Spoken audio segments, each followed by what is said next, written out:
তো hey guys, this is Madhumita. তো ব্যাপারটা ছিল 13 থেকে 16 অব্দি আমাদের কলেজে ছিল ফেস্ট, আর সেদিনই ছিল আমাদের ক্লাস। তো এই দেখো সবাই আমরা ক্লাসে বসে আছি, আর তারপরে ক্লাস ছুটি হওয়ার পরে বাড়ি থেকে গিয়ে রেডি হয়ে আবার ফেস্টে চলে এসেছি। কলেজটা বাইরে থেকে ভেতর অব্দি সম্পূর্ণ জায়গাগুলো খুব সুন্দর করে সাজিয়েছিল।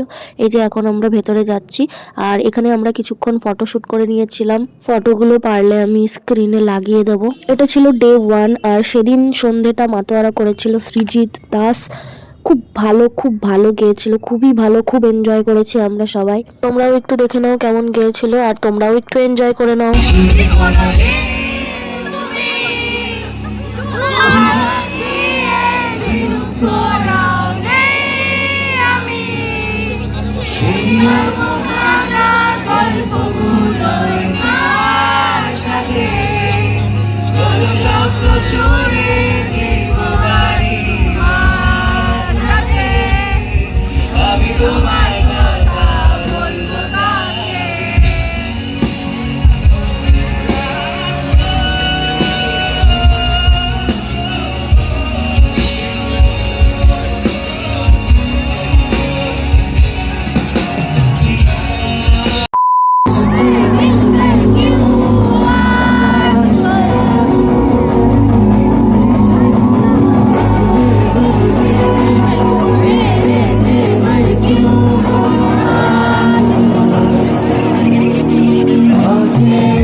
Subscribe for part 2.